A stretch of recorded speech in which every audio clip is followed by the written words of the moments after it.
Câu chuyện về một cậu bé khiếm thị đã tạo ra chữ nổi, đó là Louis Braille, người đã tạo ra một hệ thống chữ mới cho các người khiếm thị trên toàn trái đất chúng ta.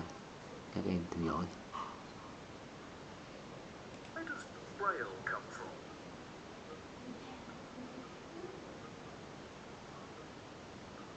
The story begins in 1812 in France, and a young boy called Louis Braille lost his sight in one eye when he was 3. This was the culprit, a sharp tool called an awl, which he was playing around with in his father's workshop. His eye got infected, and the infection spread to the other eye. By 5, Louis Braille was completely blind. But he was determined, and he went on to win a scholarship at France's Royal Institute for Blind Youth. At the time, the system for reading was pretty basic, just raised letters on a page. So he started working on a new code that would be quicker and more efficient. By the time he was 15, Braille's new system was basically complete, and the first edition was published in 1829. Braille's system was based on a military code called night writing.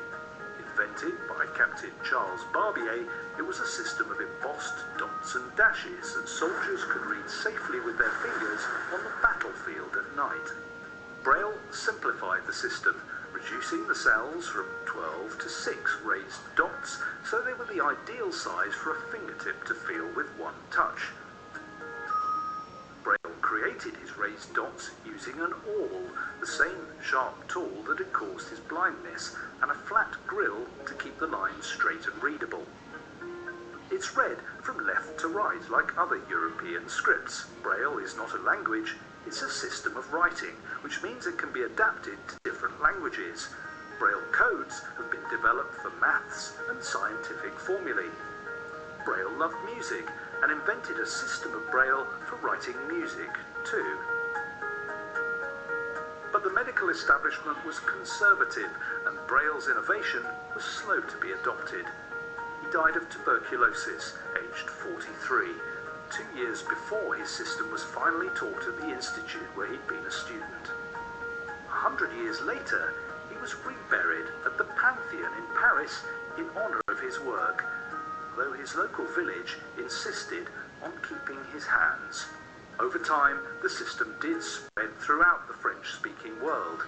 By 1882, it was in use across Europe and had reached North America by 1916. A universal Braille code for English was formalized in 1932.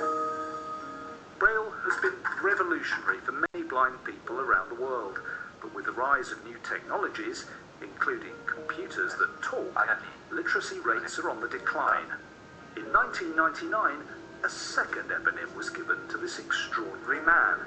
A rare type of asteroid was named 9969 Braille by NASA, a timeless tribute to a great human being.